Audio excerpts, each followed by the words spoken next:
Saya mau cerita sedikit teman-teman. Kemarin saya habis ngelapor SPT. Lapor kepada perpajakan tentang pajak yang sudah saya bayarkan. Mungkin ada beberapa TikTokers atau selebgram atau content creator yang bahas ini, bahwasanya pelaporan SPT itu hal yang sia-sia karena seharusnya mereka yang lapor, bukan kita. Mereka yang ngambil duit kita, malah kita yang lapor. Itu kan konyol sebenarnya. Itu pendapat yang saya tafsirin dari statement-statement mereka.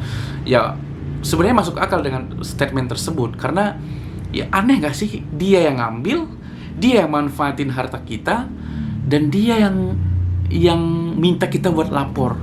Seharusnya dia yang lapor bahwa, wahai Vanza Melonda, ini pajak Anda dalam setahun sekian. Benar atau tidak? Nah, kita tinggal jawab, benar ya sudah. Dia harusnya lapor ke kita. Dan saya setuju aja sih sebenarnya dengan statement tersebut. Karena ngelapor SPT itu juga menurut saya nggak gampang, karena pertanyaannya sangat detail. Bahkan juga ditanyain, apakah istri bekerja atau tidak, apakah pajak kita digabungin dengan istri atau tidak. Ya tentu, supaya kita menghindari informasi-informasi tentang keuangan pribadi kita, ya tentu kita jawab tidak. Karena andaikan kalau misalnya dijawab istri juga bekerja, padahal istri berbisnis dan tidak ada sangkut paut dengan perpajakan misalnya. Jadi dia aliran dananya tidak terhubung dengan pemerintah, sehingga pemerintah tidak mampu mengambil uang istri kita seenaknya setiap bulan, seperti kita sebagai karyawan menarik setiap bulannya. Cuma kalau kita lapor itu bisa seenaknya mereka ngambil. Bahwasanya, wah, harta kekayaan Anda dan istri Anda sekian, pajak Anda bukan segini tapi segini setelah digabungkan. Ini menurut saya aja nih, kali aja saya salah gitu kan. Tapi koreksi aja kalau saya salah nih ya. Nah, repot sebenarnya lapor-lapor begituan, karena mereka pertanyaannya detail, entah sengaja menjerat harta kita yang lain, entah apa, kita nggak tahu. Saya risih sih sebenarnya dengan pertanyaan-pertanyaan itu. Kecuali kan pertanyaannya, oh, pajak Anda sekian, benar nggak? Udah tinggal jawab benar aja kan selesai, nggak perlu ditanya apakah Anda ada motor, apakah Anda ada hutang, apakah Anda ada pihutang, apakah Anda ada aset yang lain, apakah istri Anda bekerja. Semua ditanya. Mungkin mereka mengumpulin informasi menjerat orang-orang yang tidak melaporkan istri atau kekayaan mereka yang lainnya. Karena mungkin aja nih ya, mungkin aja mereka pengen menjerat pajak-pajak tersebut juga untuk menambah pendapatan perpajakan negara kita. Kali aja nih, saya nggak tahu nih.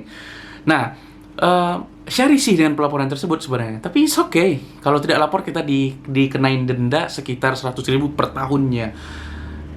Coba, aneh nggak sih? Duit kita yang diambil, kita yang disuruh lapor, mereka yang minta kita yang lapor. Kalau nggak bayar, kita didenda. Aneh sebenarnya, ini peraturan ya konyol sebenarnya. Tapi ya itulah negara kita, Republik Indonesia. It's okay. Nah,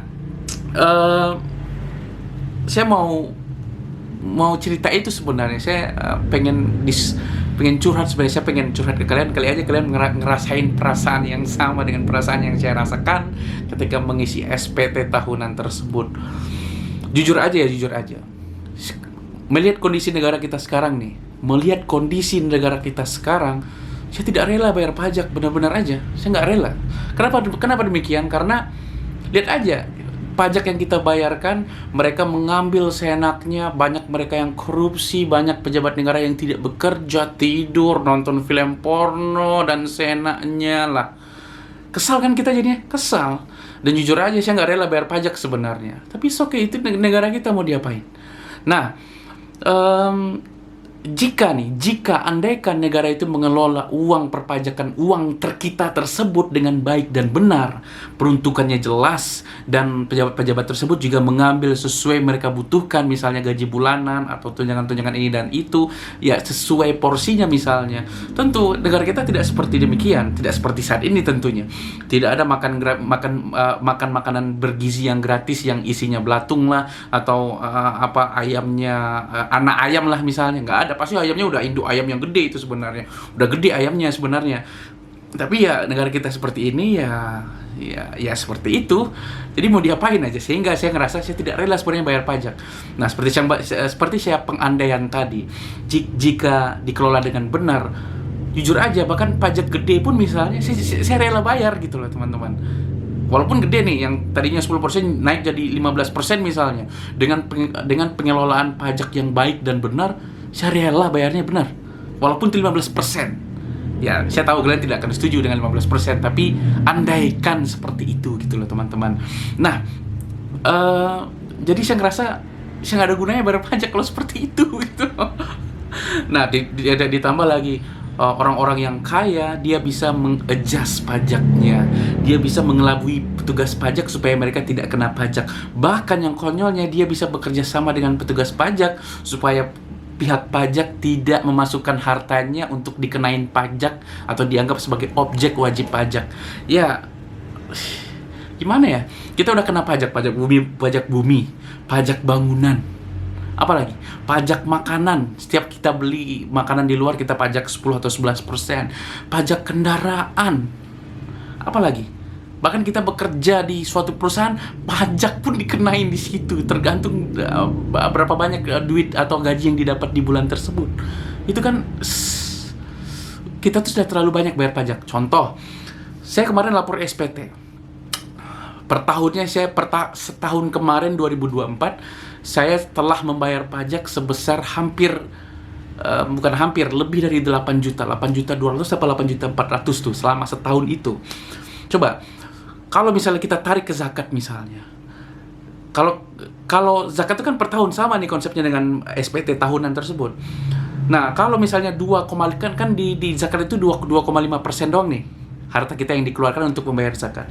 Jika 2,5% tersebut adalah 8 juta misalnya, artinya harta kekayaan yang saya punya sekitar, kalau itu 8, 16, 32, 10%-nya 32, berarti 320 juta.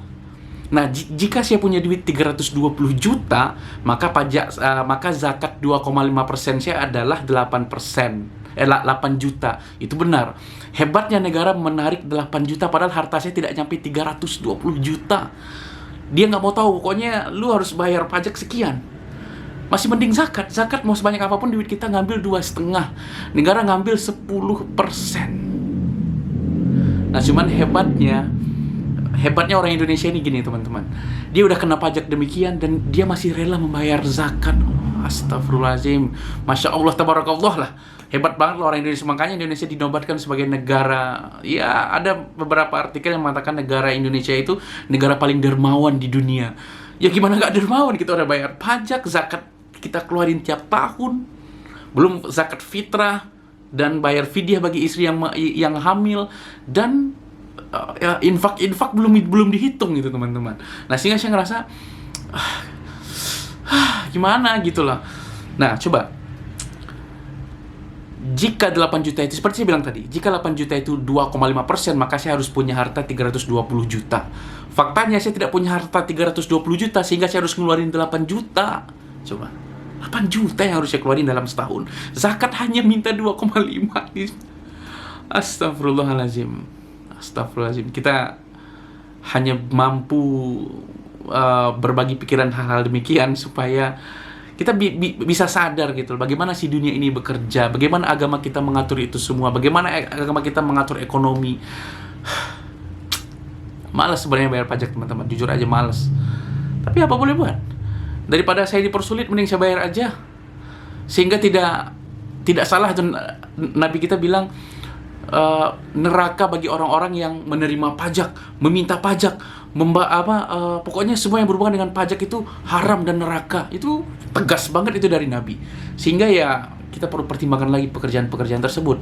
Mana sih pekerjaan yang halal menurut agama kita? Apakah kita orang beragama atau tidak? Nah, kita perlu mempertimbangkan hal tersebut. Ya seperti itu unek-unek yang saya rasakan. Mungkin kalian juga punya unek-unek yang berbeda. Kalian bisa share di kolom komentar, atau kalian bisa curhat melalui email juga, dan saya akan bahas di video berikutnya. Kirim di email atau tulis di kolom komentar. Dan jika kalian tidak setuju dengan statement saya juga gak apa-apa, tulis di kolom komentar. Saya bisa diskusiin, saya bisa balas komentar kalian. Saya juga bisa balas atau buat video terpisah untuk membahas komentar kalian tersebut. Oke teman-teman, yang berlapang hatilah dengan perbedaan pendapat ini. Mungkin kalian tidak setuju, ya uker semangat. Terima kasih banyak. Sampai jumpa di bahasan atau curhatan saya berikutnya. Terima kasih banyak. Bye.